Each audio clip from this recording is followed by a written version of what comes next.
काजी अमन लॻोट शमीर खोसो में गुज़िरियल 2 सालनि खां गवर्नमेंट एलिमेंट्री स्कूल बंद पियल। स्कूल में उस्ताद न हुजण सां गॾु फर्नीचर बिजली जी सहूलियत मौजूद न आहे। अॼुकल्ह जे हिन जदीद दौर में जिते दुनिया तालीम हासिल करण लाइ जदीद तरीक़ा ईजाद करे रही आहे, उनजी भेट में काजी अमन लॻोट शमीर खोसो जा गरीब शागिर्द बुनियादी तालीम हासिल करण खां महरूम बणियल आहिनि। गुज़िरियल 2 सालनि खां स्कूल में को बि उस्ताद मुक़ररु न कयो वियो आहे। ॻोठाणनि जो मौक़फ़ त हिन स्कूल जी हाणे हिते मौजूदु आहे जेका बि हालत ॾिसो पिया रूबरू, सो ऐं जेको कुझु ॿुधाईंदुसि सो त नज़रनि जे हेठां आहे। हिते तमामु घणी तकलीफ़ आहे।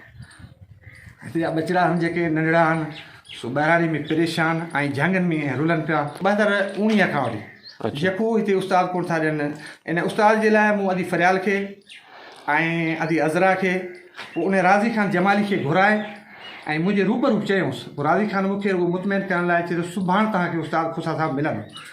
हिन वक़्त ताईं 2 साल थी विया आहिनि उस्ताद न मिलियो आहे। नंढड़ा ॿार ऐं नंढड़ियूं नियाणियूं परेशान। सो असांजे वज़ीर तइलीम ऐं वज़ीर आला ऐं सभिनी खे गुज़ारिश आहे त महिरबानी करे हिन ॻोठ खे उस्ताद ॾेई ऐं हिननि नंढड़नि खे तइलीम खां महरूमी खां बचाई। ऐं हिते जे MPA साहिब खान खे मूं उनखे बि मां फ़ोन ते माना चयो, उन्हनि चयो मुंहिंजो वस नथो हले। हाणे इन्हनि जो बि नथो वस हले त पोइ असां ॻोठाणनि ग़रीबनि जो असां कंहिं वटि वेंदासीं? लाज़मी इहे ई चूंडियल आहिनि, इन्हनि वटि ई वेंदासीं। हाणे उन्हनि जो वस कोन्हे त पोइ असांजो कहिड़ो वस आहे? पोइ असांजो इहो ई वस आहे। मथां इलेक्शन अचे पई, असां उनखे चवां साईं महिरबानी करे असां वटि बि इहो ई वस आहे त हाणे तव्हां असां वटि वोट लाइ न अचो। असां जेके बुनियादी पंहिंजा हक़ आहिनि उहे गुरू था, उन्हनि वटि बि हुननि वटि वस न आहे। पोइ असां वटि इहो ई वस आहे त असां वोट कोन ॾींदासीं ऐं खुलियल चऊं था बिल्कुलु कोन ॾींदासीं। हिते वरकत बि न अचनि।